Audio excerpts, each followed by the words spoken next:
Welcome back to another video of APLCrafts Lazy Dye Studio. Today we're going to work on one skein of yarn. It's a 75-25 superwash merino nylon blend, fingering weight, and we are going to swatch a bunch of yellows and oranges and colors that are in that range. So I'm going to turn you around and we're going to look at the materials and how we're going to set that up. And I have a cat at my feet who will not leave me alone. Kitty. Yep. Okay. Today we are working with Dharma acid dyes. A lot of dyers will use Dharma. They'll also use Jacquard.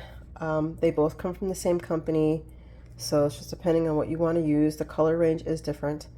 We have measuring spoons, a spoon for moving the yarn around, gloves, an N95 mask, some paper towels, and our dye pot. Always make sure that when you dye your yarn that you are using a dedicated dye pot and materials, spoon and the measuring spoons, for dyeing purposes only. Do not use them for food. Okay, citric acid, doesn't matter what brand. Some people are brand specific. I really don't care. So it doesn't matter, but I'm going to put a tablespoon of citric acid in my soak water, which is over here. And you want your soak water to be room temperature. This is a little bit cool, so I'll probably add a little bit of warm in there, but basically room temperature. And then you want your yarn to soak for a minimum of 30 minutes.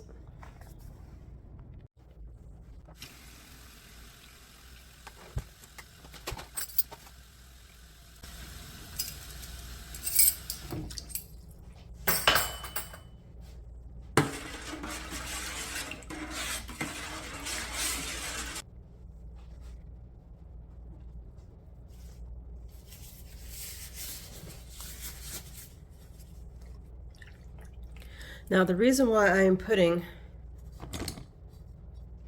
citric acid in my soak water is because I'm swatching. I'm not dyeing the yarn to a specific color. I'm not looking for a tonal or anything like that. I just want the color to catch as quickly as possible so I can see what I'm working with, so that I can make a better determination of what I want to do for the sweater that we're going to dye up yarn for.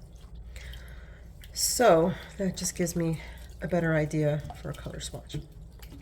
So this is all immersed. So we're going to come back in 30 minutes and get ready to swatch.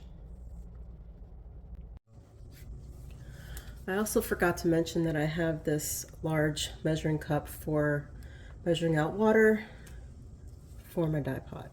So for this skein of yarn, we are going to do 1 cup of water. Now we're going to do 1 cup of water because since we're swatching, we don't want our yarn swimming in water. We just want enough water to cover the bottom of the pan so that the yarn doesn't burn or scorch. So a cup of water. I got somebody in my backyard weed eating. Anyway, where was I at? So you just want to do a little bit of water so that it doesn't burn the yarn, and that the dye that you're applying to your skein of yarn doesn't pull and go everywhere that you don't want it to go. Since we're swatching, we want it in very specific spots so we can see how the color behaves, if it breaks, what it's going to do as heat gets applied to it, etc., etc. So if you have more water than that, it's going to go through all of the yarn, or at least most of it, instead of staying more concentrated in that spot. So I'm going to pull the yarn out of the sink, and then we're going to put it in this pot. Since we already have citric to it, I'm not going to add more. I don't really see the need for it for 1 skein of yarn. So we're going to get started on our swatching. We are going to put the heat on medium high. Add our water. If I need to add more water, then I will, and I may have to. So we'll start with the 1 cup for now.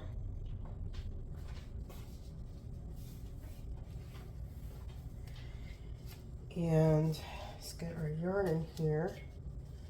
Now, since I'm swatching, I'm just going to make a big ring in here. Oh yeah, I will need to add more. It's soaking it up. Just a little bit more. We'll do another cut.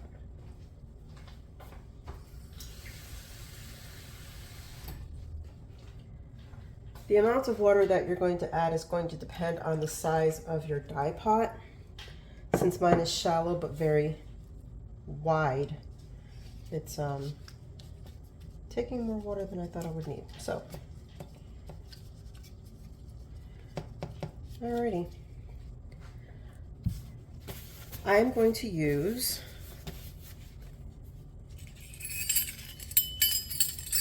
the 1/4 teaspoon, but I'm not going to use a 1/4 teaspoon of dye. I'm going to use half of that and eyeball it. So it'll be 1/8 of a teaspoon. Just do your best. It's not that serious because this is a lazy dye studio. But do remember to wear your mask. So I'm going to put that on right now. I may sound a little bit muffled after I put it on, but you know, rainbow lung is a thing, and we do not want to hurt ourselves dyeing yarn.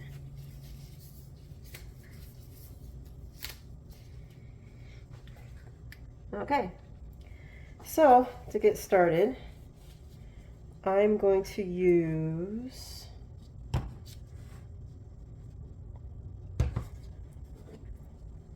sunflower yellow from Dharma.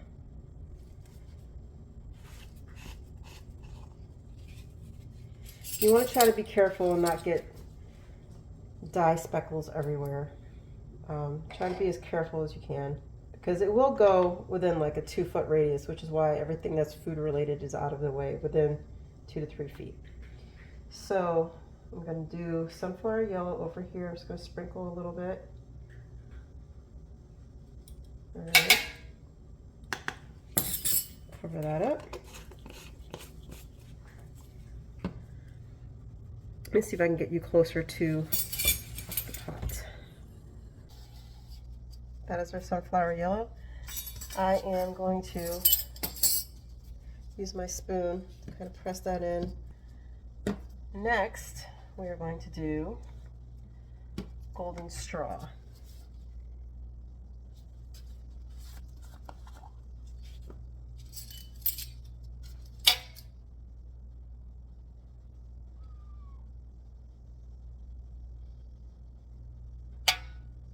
Hope I have enough space for all this.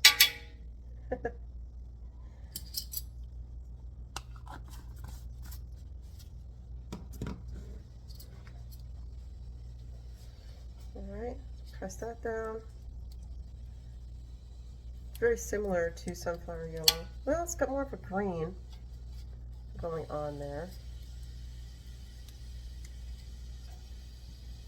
I'll shut my heat off. Since we're getting some bubbles here, we don't really need more heat on.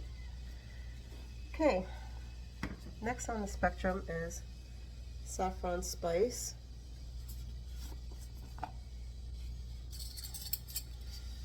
Ooh, that's very red. I haven't used some of these colors in a while, so it'll be interesting to see what happens. This is very clumpy.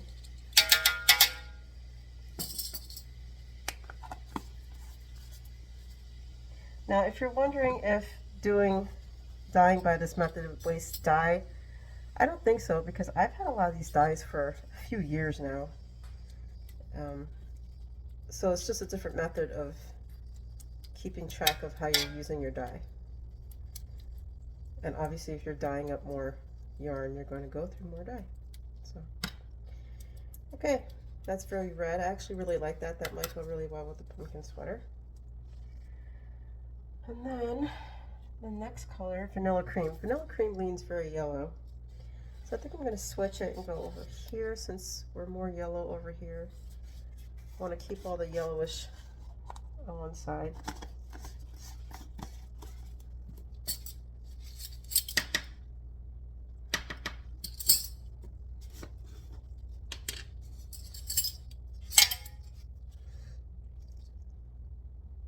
And feel free to wipe your measuring spoon while you're going in between colors if you feel like you need to.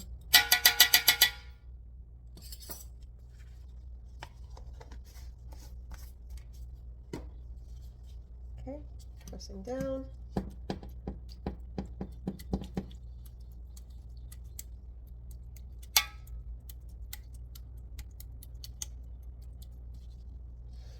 All right. Now we're getting into the browns and reds. So we're going to switch back over here next to our saffron spice, which was over here. And we're going to do cayenne red.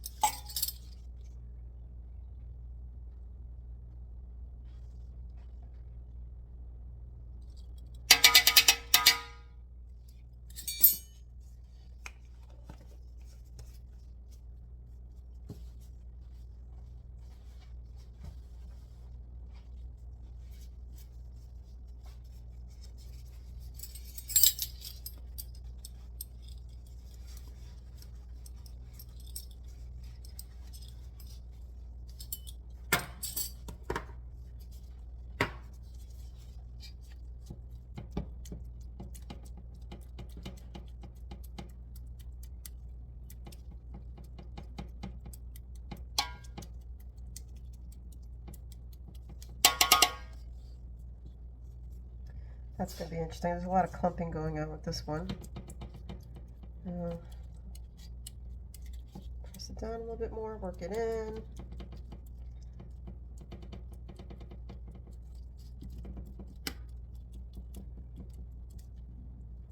Next up is chocolate brown.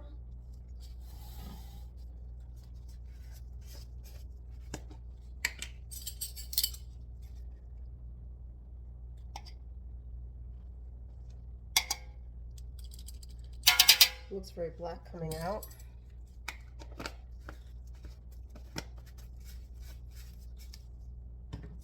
A lot of these browns like to lean orange, which technically brown is a dark orange. I don't know if you knew that. So if you see any orange in your brown, that might be why.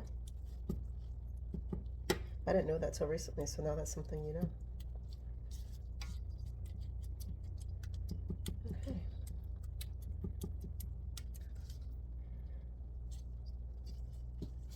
And then last but not least, we're going to use fawn.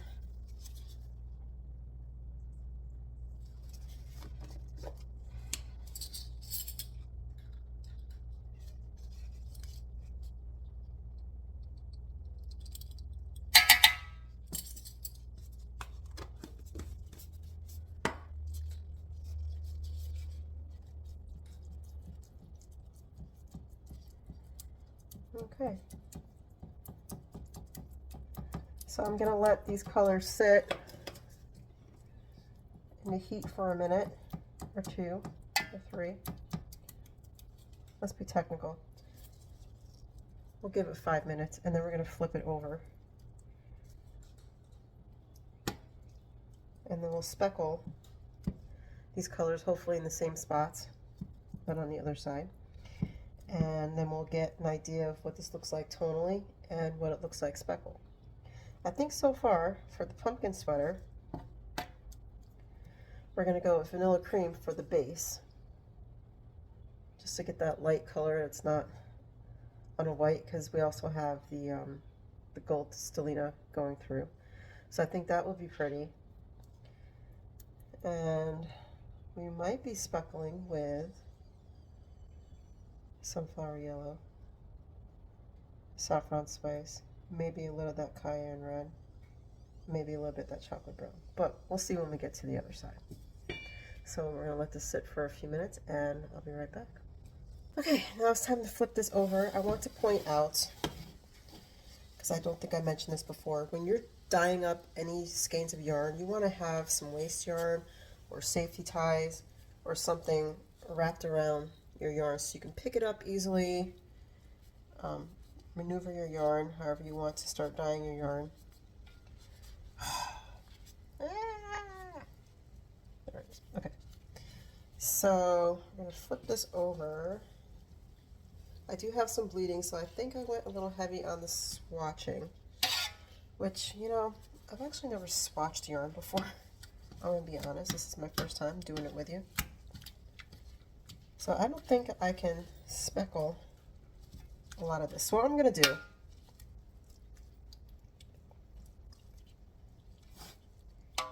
I got the answers that I needed for the colors that I want. So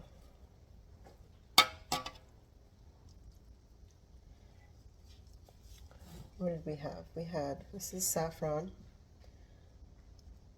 This was sunflower yellow. This was golden straw. This was vanilla cream.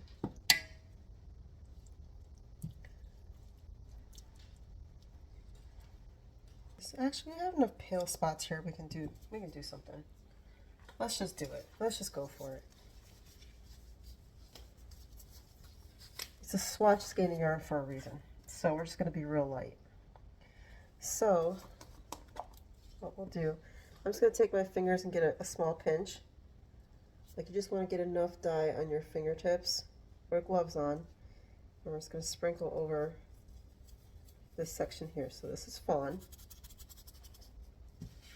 Make sure you wipe your hands in between so that you can get your accurate color.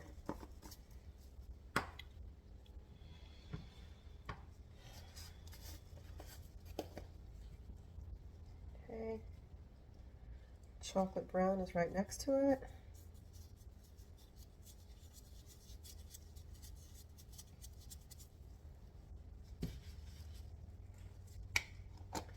You know, I want to try to be all exact and precise and stuff like that, but then this wouldn't be called APLCrafts Lazy Dye Studio now, would it? The whole point in this is because we're lazy.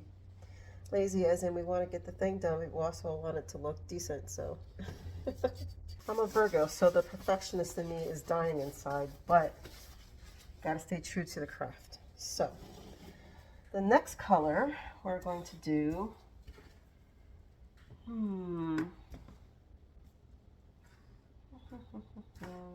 cayenne red. We'll do cayenne red right here. Again, just enough to get it on the fingertips. And we're going to sprinkle over it. So this is what's called heavy speckling.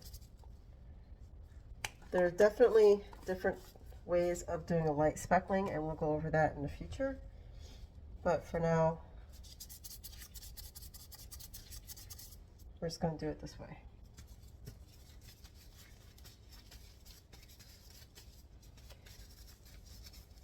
There's lots of different tools you can use for speckling as well, and we can go over that later.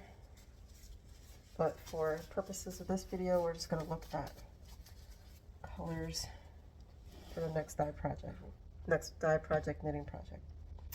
Okay, saffron spice.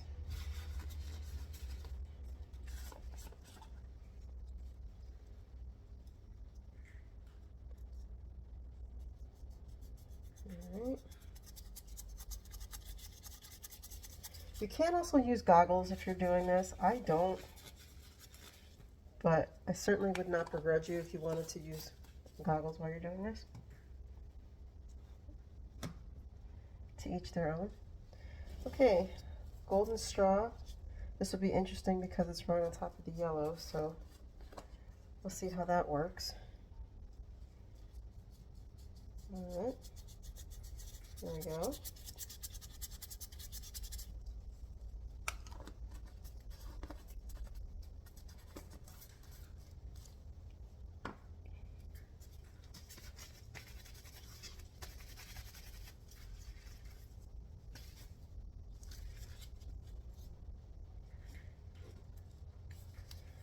Okay, I'm going to do sunflower yellow right here. I'm going to speckle vanilla cream, but I can tell you right now it's probably not going to do anything because it's so light and it's so heavily yellowy cream that I think it's just going to get lost in this, but we will do it anyway.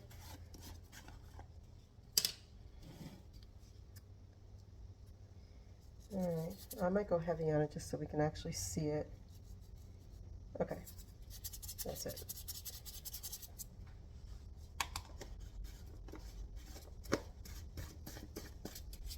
So that's all the colors that we use. I already know from doing this what I want to do for my project. So I'm going to turn the heat back on to medium high just for a minute or two to get that heat going so this can set. So what do I like? I like the vanilla cream, like I said. Because there's going to be some deep oranges and some greens and brown in the sweater, I think it would be nice to, let's go to the speckle side. There we go. Okay. Let's see if we can get closer. I think it would be nice to do some speckling with that cayenne red that's right here. I think that's really pretty. I'm definitely going to stay away from the golden straw. I don't like that. I might do some of that sunflower yellow. I like the way that's looking. I think that'll play well with the light cream. And I think I'm also going to do the chocolate brown. So I definitely got my answer from doing the tonal swatching. And it's just confirming it with the speckled. So I think that's what we're going to do. So I'm going to let this heat set, and then I'll show you how to cool off, rinse, and dry your yarn. So before we get into cooling off and drying the yarn, I want to go over some things from the video. So this is my first time swatching, you could probably tell. What have I done in the past? That way I can eliminate any confusion, because I have been yarn dyeing for 6-7 years, right? So what I do is I just take the yarn and throw it in a pot of dye, and that's my swatch. And then I just kind of build on that, and I go, okay, well, this is what this color looks like, let me just put this color here, and I play around that way. And then if I like it, and I always write everything down, and then if I like it, that becomes a color that I'll sell in my shop. So as far as swatching, period, I've never done that before. I do enjoy watching swatching videos because it does give you an idea of what colors look like. So that's kind of what I was planning on doing with this video. So what can I take away from this video is the next time I want to do a color swatch, which I will do for the purpose of this channel, is to use less colors. I still want to stick to the 1/8 of a teaspoon, but I'm not going to use as many colors because there's a lot of bleeding going on, there's some clumping going on, and we don't want that, right? Because I really wanted to make sure that it stayed on the one side, and then we flip it over, we can speckle, because when it heat sets, you should be able to do that. I had too many colors going on, so next time I will not be doing that. So that's my takeaway that I personally learned from doing this video with my first swatch with you guys. So we're going to go and look at the yarn that's still sitting in the pot. I took the heat off, and I'm just letting it cool down in the pot 20-30 minutes before I put it into the sink. The reason for that is the sink is cold and the yarn is hot. So you want to try to get it as close as you can to, I don't want to say room temperature, although you can do that, but you want to take that intense heat away from the yarn before you stick it in a cool sink, because that, especially if you're working with untreated merino or something like that, you are upping your chance of felting your yarn when you do that. Superwash, not so much, but I still like to treat all of my yarn the same if I can. So I have that sitting in the pot right now, cooling off for a half an hour, and then I'm going to take you to the kitchen where we're going to look at that process of cooling off yarn and using soap or dish soap or your wool soap, whatever you want to use, and we're going to go from there.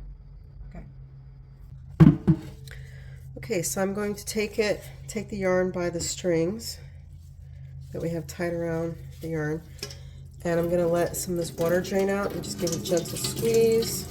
Because I had so much dye in there, like I was saying before, we do have some bleeding, but it's not bad. So most of that will rinse out and be okay. So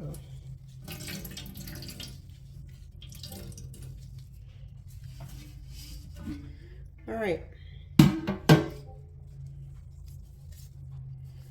What I like to do is try to give the yarn as much space as possible in the sink to air out and cool down faster. Now you don't have to do it this way. What I like to do is I just like to take a little bit of the soap. What am I using? I'm using Eucalyptus. And I'll just put a little bit of a drizzle, if it'll come out. Boom. Oops. And then I'm just gonna let this sit in the sink and cool off until it's cold. So that's probably gonna take another, because it's one skein, I don't know, 10, 15 minutes for it to cool off. If I had more skeins in here, it'd probably take 20, 25 minutes because, you know, they're keeping heat with each other. That's how wool works. So, and if you have a sink that's got disposal like mine does, these are handy for just making sure you don't drop yarn in there, because you don't want that. Nobody wants that. That would be a hot mess. So we're going to let this cool off, and then I'll show you how I rinse it, and then we'll look at the final result at the end. Okay, so this might be a little bit upsetting to some people and maybe not to others. If you live in an area where your water is expensive, or you live in an arid climate when you have to pay attention to how much water usage you use, then I would recommend getting a plastic tub or something like that to rinse your yarn with. I just use my sink because I don't have that problem here. I live in an area where there's plenty of water and my water's cheap, and so it's not a concern. So we all do what we need to do in our own little way for the environment. I don't have to worry about water here, so I'm not going to worry about it. So I'll put that there in case it upsets you. But anyway, this is how I'm rinsing my yarn. All right, so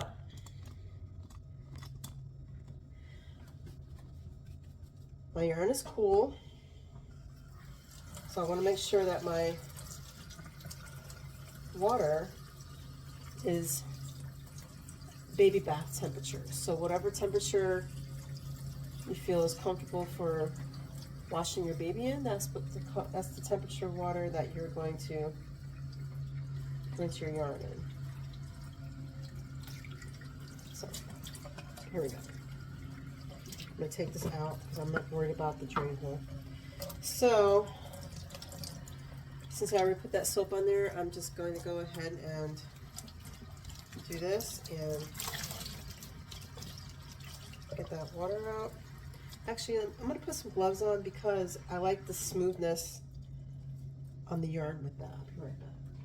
So I like to use gloves because I feel like I'm getting less friction on my yarn. You don't have to. This is a personal preference.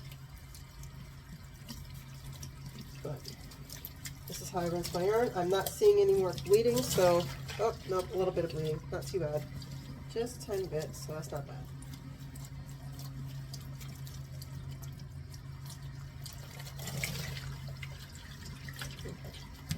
An acceptable amount of bleeding. So what's an acceptable amount of bleeding? An acceptable amount of bleeding is when you see like a tinge of color, but it's not flooded. So like, you know, when you're blocking something and, you know, your water is just flooded with color, that's serious bleeding. If it's just a tinge, it's industry standards, so to speak. I mean, do we want to have no bleeding? Yeah. But considering the amount of color that we use today, and like what I discussed before with the color swatching and how I had too many colors going on here, this isn't bad.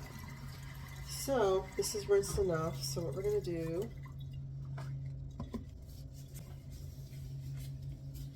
just make sure we squeeze out more of that water.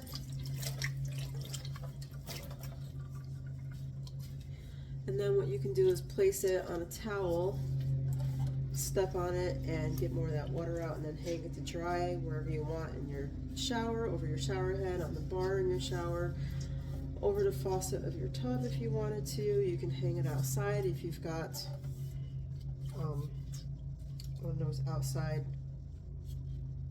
hanging thingies. I don't know why I can't think of what it's called, but I'm sure you know what I'm talking about. So yeah, many different ways. I would not put this in the dryer. If you have a salad spinner, go ahead and get more of that excess water out if you want to do it that way. This actually came out really nice. That's pretty. I can't wait to see what it looks like skeined up when it's dry. It's very autumny. It's gorgeous. Oh my gosh. All right. We'll be back to see what it looks like when it's dry. So here's the yarn, all dried, unskeined, so you can see the color variance. We have that cayenne red, and then the saffron, and then here is the chocolate brown. Fawn came out a little bit thin. But here's the fawn.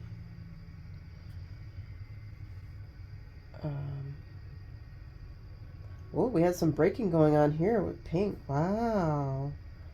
I wish I could figure out where that came from. Maybe from that cayenne red. That looks to be about right. Yeah. That's pretty cool. Sunflower yellow.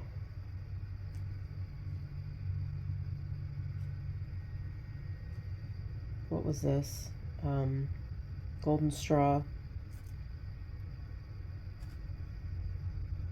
The vanilla cream should be in here somewhere. I think it got lost. Here's the well, yeah. Let's see. The vanilla cream got lost in there somewhere. It's in here somewhere. But let's look at the speckling that happened, because we did get some speckles. Here's some speckles going on. Don't pay attention to my nails, they need to be redone. Here's some more heavy speckling that happened there.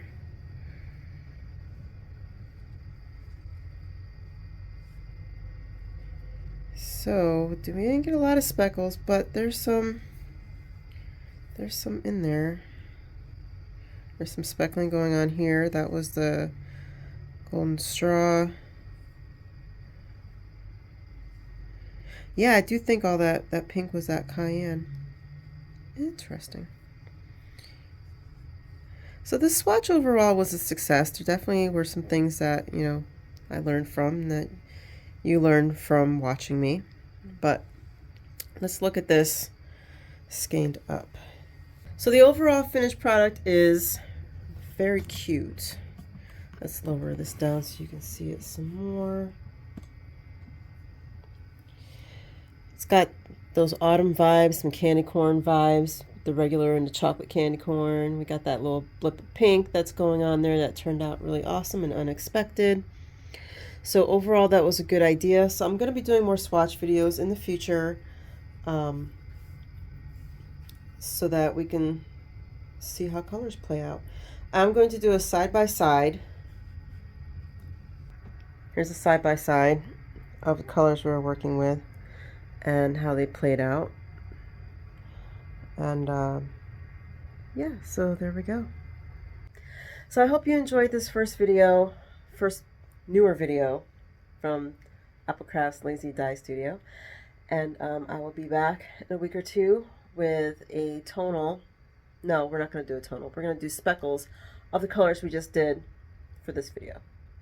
So we're going to actually dye up all the yarn for the project with the vanilla cream and with the speckles that we were talking about. And then we'll go from there.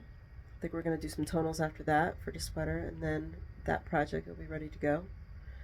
And then we'll do some dye stuff for other projects in the future. Okay, so go make something, enjoy yourself, have fun, and if you have any questions, please ask below, because I'm pretty sure I did not cover 100% of everything. I'm sure I didn't. So if I missed something, please feel free to ask down below in the comment section. Be nice, and I'll see you guys next time. Bye.